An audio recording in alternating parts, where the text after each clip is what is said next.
How does it go? Welcome to Still Untitled, the Adam Savage Project. I'm Norm. I'm Adam. I'm Simone. Hello, Simone.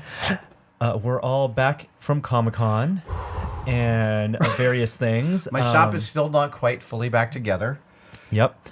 And I think, Simone, this is the first time we've had you on since you were gone for like over a month. 2 months. 2 months. I was gone for 2.5 months. Yeah, I think so. I'm trying to backtrack, but I don't think we've talked about No, that. I don't think we have. No. Yeah, but I want to hear Welcome about back. Thank you. It's so good to be back. Good. It's good to have you back. Yeah, it was like, because I was going to stay out of work for a week or something like that because I've been really tired and I just couldn't stay away. So Monday morning, I was like, hey, tested office. But how was Comic-Con? I wasn't there. Comic-Con I had was the worst awesome. FOMO? Fear of missing out. Oh, yes. I think we talked about this last time. FOMO at Comic-Con is there's no FOMO for There's Comic-Con. You're missing everything is everything. FOMO. You're missing Yeah. all of it. But yeah, exactly. Even when you're there, you're missing all of it. Oh, yeah, you're totally missing all the things. It almost feels worse when you're there because you feel like it's right within your grasp. Like this experience and that movie trailer and this freebie, but then you never can get any of it. I will tell you that I felt less FOMO at this year's Comic-Con than I have ever before. And a lot of it is because when I first got there 10 years ago, it was a big mystery. And now it's like a lot of the stuff that's happening is stuff with my friends, and I know what they're doing, and you know, people like Chris Hardwick and Felicia Day and Zachary Levi, you know, those guys are awesome, and I love what they're doing, and I did stuff with all of them at the con. It was a really good con. It felt weirdly calmer than other Comic-Cons, and we couldn't put our finger on why. Maybe it's because you just turned 50 and be. you're now calmer and wiser. It could be. I am 50 since our last podcast. Wow, yeah. Happy birthday. Thank you very much. We had a little gathering at my house. It was lovely. I am now on the long slide towards death. So Don't worry, we are. Oh, no, yeah, we are. It's just we are. slightly, the slides just vary lengths. Here's one thing I've noticed is that I've noticed now I enjoy calling everybody young person. So like I see a cop and I'm like, how are you today, young man? Wow. It's very enjoyable. But in terms of things that happened at Comic-Con, so when we last recorded a podcast, it was a Saturday morning At Comic-Con. And after we did the podcast, you did a third incognito walk. I did. Yep. In the Alien Covenant spacesuit. It was a beautiful, amazing spacesuit made by the team at FBFX. Mm-hmm. Incredible. You wouldn't believe the craftsmanship on this thing. It's mind-blowing. Which out of the costumes was the sweatiest one for you? Oh, that's a good question. It was definitely that one. It was Yeah. definitely the spacesuit was the sweatiest by far because the suit of armor was fairly breathable. Chewie is also fairly breathable, yes. But the Really? Is that breathable? yeah, it's lightweight. The whole thing weighs like 18 or 19 pounds. It's not that. Really? I have not touched it. I don't dare to touch things here. You can touch it all. So that afternoon, there was we went to a party. Bill Prady's party. Which is a really fun gathering of a lot of like the friends you mentioned. It's people most of pop it, up. it's the place where besides Woodstock, that's where I catch up with all of my favorite people. And it was really funny because you have a lot of people you guys say hi to. The tested team, we kind of huddled together and ate our desserts and like, oh look, that's that person. What's that person's name again? Oh my God, that's the actor from that one TV show. And then this year it was really funny because Danica was there and she spent so we're all hanging out. And then some people walk into the party and leave the party throughout, right? It's like a 3-hour event, right? And at one point, Nichelle Nichols walks in. Lieutenant Uhura from the original Star Trek series. Okay. Yes. And she's like a queen of Comic-Con, right? She's 90 plus and absolutely beautiful and amazing. And she sits down, finds a corner, she and her handler and her family. And it's one of those things like, do you say hi? You know, and Bobbick, you know Bobbick, right? We were saying hi, talking to Bobbick. Bobbick's like, yeah, I said I did an event with her before, and I don't think she remembers me, but I told her how much she meant to me, and I got my moment, and I'm like, that's awesome. That's kind of what I want to do, but I also don't want to bug her. Danica said she needed to have some meaningful interaction, and she worked it, and we watched almost like from like 30 feet away. At a distance, we watched over the span of half an hour as she and Rebecca Watson. went up to Nichelle Nichols, entered casually into a conversation, and then went from kneeling in front of her in terms of like being in conversation group to slowly one person closer and one person closer. Were they and then sitting next to her and by the end of half an were hour, they running their fingers through her hair after an hour? making her laugh, That is such listening to songs. a talent, doing it in a smooth way. Like, Yeah. I feel like I can kind of notice when I feel people are doing that to me, like when they're inching closer and, Totally. you can always tell that their face is like towards you. Yeah, and they're right. kind of ready to like laugh at a joke or something like that. But still, like some people do it really smoothly and it's I impressive. think it was very impressive. So there's this thing that I realized is that we have very good peripheral vision, but the social contract is that if I'm not looking at you, I don't notice you. So you can still believe that I haven't picked you up on my radar if I'm looking 20 degrees off. But the fact is there are some times you've been in a restaurant where I was in a restaurant once where Richard Gere was eating dinner, and that was kind of like subsumed our table because it was Richard Gere, like right over there. He's totally amazing and hot and incredible actor, and we couldn't believe that he was there. I have experienced a smaller version of that with my level of fame, where I can tell people can't take their eyes off me, right? Like they're watching me, and I can pick it up. But it gives me a little bit of a taste of what it's probably like to be a pretty girl. Right, where people are always like trying to smile at you in your periphery. And a friend of mine who is lovely, she said, yes, the hardest part for her was learning as a young girl, not as 14, 15 years old, not to smile back. And because that was an invitation. Right. And that, look, this is a much deeper and more complex subject than I'm making it. But just suffice to say, my tiny little bit of notoriety gives me some inclination of what it's like to be lovely. There, that's my point. And creeped on. And creeped on. Creeped on, creeped on. yeah. Yeah. Mostly creeped on. Yeah. I but wouldn't know. That summed up Comic-Con. It was fun. Yeah, Comic-Con being was a pretty great. girl. No. Having these awkward social Yeah. interactions Yeah. with people you admire. The Spasmatics that played at the Nerd HQ Sci-Fi Party were fantastic. That was Yes. a live band. They did some amazing songs, some amazing covers, and some incredible mashups. There was lots of good dancing.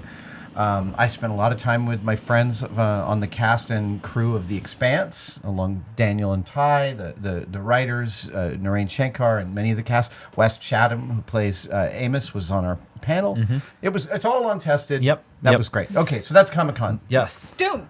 Right. Boom. Let's go backward. How was your last 2 months, Simone? Okay, so I was in my homeland of Sweden to shoot a TV show. And And in the summer, like the sun never sets there, right? Like it's light until like. it sets in. So Stockholm is not in the far north of Sweden. It never sets, but in Stockholm it sets around like 11, 12 p.m. That's awesome. Yeah. It's beautiful. But we filmed 12 episodes in 2 months. Wow. So it was That a sounds exhausting. lot of work, and it was a completely new series. And yeah, like we were kind of like the format is really fluffy in the sense that it's just like, okay, we're just like playing around with fun things, which is really great. But it was a lot of work. So coming home to San Francisco from that, it's like, I just like want to lay on my couch and watch sci-fi series all day. Yeah. Well, that ultimately you're excited about seeing how the show cuts together. Yeah, I've seen some of the edits, and it's actually it's really fun. I'm building stuff with this comedian and just playing around and doing like different stupid activities. Like, I don't know, seeing like what for one episode it was just all about toasted bread. And like, how can we make the ultimate toaster that like project or like shoots toast into your mouth? Is there a way you can get accuracy? Like, how do you work around the aerodynamics of toasted bread? Terrible. Can't recommend it. But we were just like dicking around with random shit is my subconscious tagline for the whole show. Is that maybe the title of your autobiography too? Probably, yeah. Dicking around with random shit. Dicking around. Yeah, I wish that there was a better version of saying that. Dicking around. Dicking around with Mucking random about. shit. Mucking about? Mucking about. Isn't muck poop? No. Well, I mean, yes, I think in some senses it could be, but mucking about is the British way of saying, I was fooling around. Oh, poop. I ripped my pants last week. You did. I was there. Yeah, So we speaking of can't poop. talk about this, but Simone and I were working on a project, an extra tested project that will be announced at some point in the future. I'm not even sure it's the near future, sometime in the next few months. I don't know. Yeah. Yeah, that's up to others, but we had a tremendous amount of fun, and pants you tearing fun. were investigating something. In your pants. I was investigated. This is one of the proudest moments of my life. There was a pile of cow shit on the ground that I thought was so interesting that I squatted above it to look at it, and I ripped my pants. It was like Wow. we got it on cam. We got the sound. That's amazing. on the mic. It was Holy amazing. smoke. This whole team, and I just couldn't. I started crying a bit from laughing You so hard. couldn't speak for about 2 minutes. I don't think I've ever legitimately ripped my pants like that. Oh, I certainly have. Yeah? Mm-hmm. When was the Rite last of time you ripped passage. your pants? On camera. Pants ripping. You ripped your pants on camera. On Mythbusters, every possible humiliation was delivered unto me. So I'm positive I ripped my pants on camera. I can't remember exactly where. Oh, sorry, this is a separate thing, but on my last flight back to the U.S. on British Airways, I went to use some hand lotion in the airplane after washing my hands because the plane makes my hands really dry. And the hand lotion thing squirted hand lotion across right onto my shirt down here. Oh, gosh. Yep. Luckily, I fly internationally with an extra shirt in my carry-on baggage because after you slept for a while, you feel a little... Dirty. And you have yeah. I think you tweeted this. I did. I tweeted a picture. Just and to everyone make was sure like, that sure, it's if hand anyone, lotion. yeah, exactly. Yeah. Here's the proof. Like, of things that shoot stuff at you in restrooms, my worst experience, I think it was at a hackerspace here in San Francisco. It was called, like, Noisebridge. Yeah. And they had one Yeah. of those Japanese toilets that... Yeah. You bidet. stood up. That Yeah. like not a bidet, but like one of those It that cleans you off. shoots Yeah. water up your butt. And I pressed the button and it didn't start. So I was like, what's wrong with it? Stood up, turned around, and then just like right at my stomach. It just shoots toilet water at me. It's not toilet water. That's already filtered water. But whatever. Yeah. Only the best for my butt. It's plums from two different places. No, just But plums still, from the it's from like the in the sink. vicinity. Got it. I mean, just like put a glass Yeah. of water in there. I still know. won't drink it. And Yeah, I don't you want it should. on my No, that shirt. makes sense. Yeah. There used to be this great commercial, and I can't even remember what it was advertising, but it showed some guy in a tiny airplane bathroom, and he goes to hit the thing, and the water shoots past his hands onto his crotch. And at that minute that you hear, boom, and this thing says, return to your seat. Yeah, that's rough. Perfect timing. But I was actually thinking that was one of the ideas that we have for the Swedish TV show, my co-host Nisa and I, about, like those automatic sensor water Yes, taps. some are terrible. They have like a motion or distance sensor, and you put your hands on it. They're terrible. But Not- I would want to do one that's reverse. So when you remove your hands, It comes on? starts. Yeah, it comes on, and when you put your hands in that's there, like it a comes prank, off. yeah. Yeah, like a prank. It's like a petty prank. What would be funny is if you go the water is one and so is the paper towel dispenser, right? So you set up a paper towel dispenser so it sits there inconspicuously, and then you go meow, and it starts to put out, and you tear it, and then it starts to just feed more, and you reach out, and when you put your hand under it, it stops. But when you take your hand away, it still spills paper towels out, and it means that person will probably end up staying in the Depends on- bathroom. yeah. It depends upon them. I hate all of the automatic sensor faucets because, one, they don't work. Two, Yep. they all require different amounts of proximity and movement. Three, they make me look like I'm an idiot when I go to any sink that doesn't have them because I go and I wave my hands under the faucet and nothing happens. And then I realize I've been conditioned against using faucets.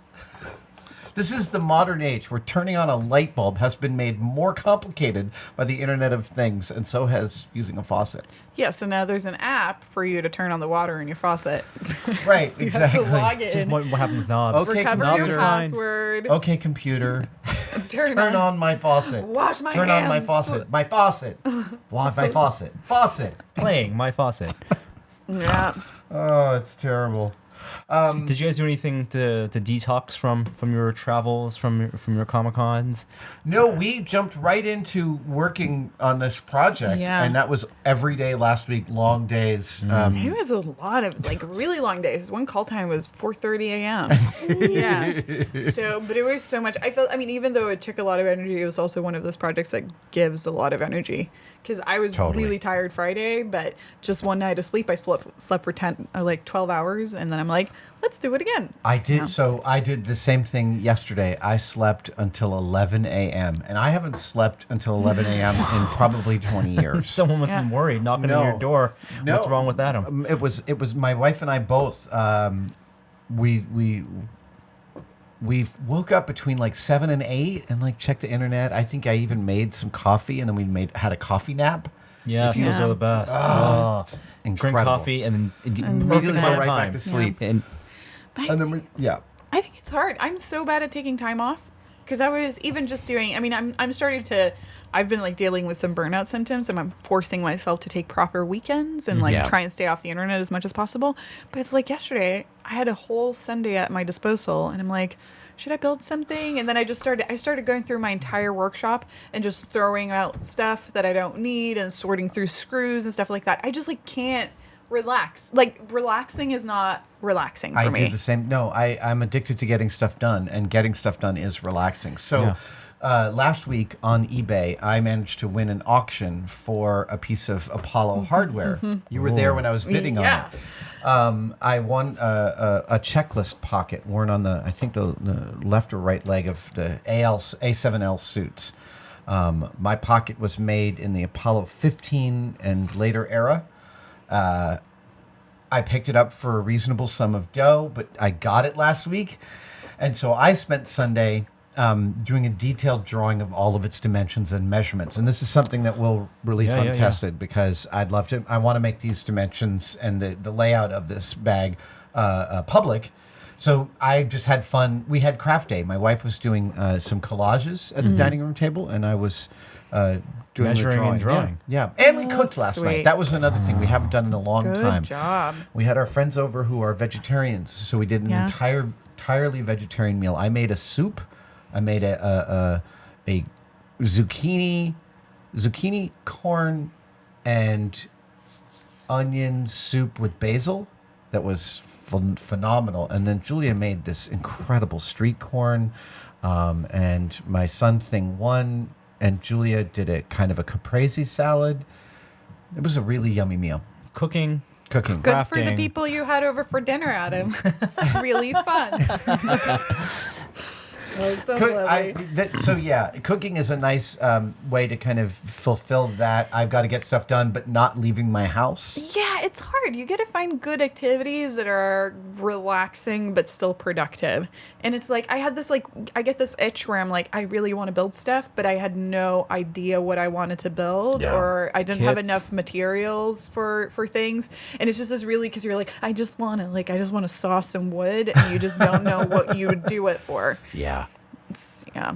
I like that you're measuring something to better know it, and also no, it's how I wrap my head around it. Right. And it has a couple of details that I'd never noticed in all of my research on this part before. I started doing that with 3D modeling because there's some web-based 3D modeling programs, and I bought like a few things at Comic-Con, and last week during some downtime just went online and see if I could replicate it in a 3D modeling program and 3D print it. But yeah, just nice exercise in geometry. How was your Comic-Con? Did you get to do a bunch of a photo gallery? No, I did no not. time. No, my eyes were focused on the task of working. The only relaxing thing we did was on Sunday when Danica and I walked the floor, and because we're big fans of Wonder Woman, and Wonder Woman was a big thing at Comic-Con this year. Wonder Woman was the costume at Comic-Con. All versions of Wonder Woman. We walked around for might have been 3 hours trying to look for every single Wonder Woman toy on display and then critiquing it between ourselves. Oh, nice. Yeah.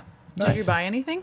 I bought the biggest thing I bought was a Batwing from the Batman v Superman movie. Ooh. And not because the movie's great, but because the design of that airplane, it's almost like the Alien character. Like, it's in the film for a very short period. Yeah. If you ask someone to draw Ben Affleck's Batplane, you would be hard pressed to do it. But it was obviously a 3D model or miniature. Yeah. And so to see that geometrically from different perspectives in a physical model form, that was like, Nice. that's why I got it. Nice. Yeah. I never got to walk the floor this year. For yourself. Never. Yeah. Nope, not even once. Isn't it very hard for you to walk the floor? Oh, no. I'll usually do something like I'll throw on a Kylo Ren helmet Yeah. and walk the floor Yeah. as a civilian, you know. And I said this on the podcast, like I've still been spotted. Yeah. Yeah. It's my gait. I don't know. People can tell the way I walk. The beard sticks out. I was wearing a balaclava and someone noticed that red hair was sticking out of the balaclava and they were like, Adam. But I think you said last year that more people recognize you when you're incognito than if you're just wearing a cap and... I think so. Yeah. I think so. Because I've worn a cap and sort of barreled towards, going to see Brandon and Steven at the prop store booth or the Weta guys. I did get to see Richard Taylor very briefly, but only at the Blade Runner event. He wasn't at the Weta booth when I stopped by there. Yeah. No, and that's the Blade Runner event is one I didn't get to see. That was actually really fun. So, Blade Runner 2049 had a tent set up in the gas lamp across the street from Comic-Con, and on display they set up a piece of the world of Blade Runner, which is all in this, sort of, it's post the big war, and there's a lot of nuclear winter fallout. So they had ground rock salt on the floor to look like snow slush, which was really awesome. They had props and costumes on display, and by the way, Ryan Gosling's jacket from the new Blade Runner, jacket. the high-necked shearling There's a line. new Blade Runner? I haven't even seen the old Blade Runner yet. Well, I think we're just going to stop solve talking this. right now. So sorry. We're going to... But the costumes were right there on the The costumes were there, and some props were there. I got some photos of the props. But the big thing that they were doing was a VR experience in Blade Runner 2049 in chairs, and the chairs were articulated and they were robotic, and it was this great solution to VR, where if you're how do you move around in a world in VR when you want to put a few hundred people a in day it, through yeah. it? Well, you sat in these chairs, and the chairs had this way of moving you in conjunction with the VR you were watching that felt incredibly realistic. You were in a spinner, moving through the city, looking out the window, and I met the guy that designed the digital stuff for that, and it was really, really well done. That's cool. I mean, Yeah. it's what roller coasters are sometimes doing too. Like not like some of the big ones even, but even like small train, like your mom and pop, not very chairs will far. move? They'll take old roller coasters and sync up a VR experience with it, right. and enhance it to make it feel like you're riding a dragon or on some I type did of not know crazy that. adventure. Yeah, it's revitalizing A roller second coasters. life for roller coasters. Totally. Yeah, that'd be fun to have one of those mobile chairs. Yeah, Just A for robot your chair, house. a This was gimbal chair. really- Yeah. because it really simulated. They did a really good job. So the chair will do something like it'll move you slightly off balance, but because the video is showing you something different than you're tilting to the left, it'll feel like you're sustaining a few G's in a low grade turn. Yeah, the synchronization really needs to be there. And Yeah. it also helped. We all know I have the weak stomach. That helped me because I wasn't moving my whole upper body. I was literally just looking out the window and watching what they did. So the Blade Runner 2049 display was great. I got hundreds of pictures of the costumes and props. We can also, I was just checking the calendar and it is coming out this week. We can reveal that we did something. We brought back a feature for tested members, and we had Simone, you watch Alien for the first time. So this is something like, that what did I do? What did I Unauthorized do? commentary Yes. of Alien. Yes. Yeah, I'd never seen Alien Simone, before. And I. Monday morning, we watched Monday Alien. morning, first thing, we Yeah. watched a horror movie. You did really well. You said you are very bad at horror movies, but It wasn't. when- It wasn't horror. when There the were chest some jump burster scares. came out, so that Yeah. chest burster, when it came out, made cinema history as the most disturbing thing that anyone had ever put to film in 1980. I roam the 79. internet. I've seen way more disturbing things. No, it was a good movie. I was really surprised by it. Yeah. But yeah, we should definitely maybe Blade Runner. Oh yeah, I we're, have- we're yeah. thinking Yeah. of future movies to do. We definitely want to do Aliens Yeah. sequel, and Yeah. then around the time maybe Oh my when God. Blade Runner 2049 comes out, we'll do Blade So Runner. should many totally things I do need that. to watch. Oh yeah. Yeah. Yeah, I mean, like even just when I was at Silicon Valley Comic Con and saw stage with William Shatner, and I haven't seen Star Trek. There's a lot of Star Trek. Yeah, there was a lot of Star Trek people in the audience, and they asked me like, "Who's your favorite?" Blah blah blah, and I'm like, But I don't know. I haven't watched it. I need to educate myself in these areas. Understandable. Yeah. And we'll help. We will Yes. help with some unauthorized commentaries. Yeah, it was fun. What else is that? I think Oh my that's gosh. reasonably covers Yeah, it. yeah. I got some recommendations. Yeah. I know we haven't done. We're not doing spoiler casts of these, but Dunkirk is a movie that deserves to be watched in theaters. In 70 millimeter. In where 70, it's- if where you can find an available. IMAX theater, this is Christopher Nolan's film about World War II. It's a about fictionalized film about a real event in World War II. the rescuing of the British soldiers stranded in Dunkirk. Highly recommend that. The Big Sick. The Big Sick, yes. Highly recommend is that. that? It's a indie romantic comedy written by Kumail Nanjiani and his wife Emily V. Gordon. They're both writers in LA.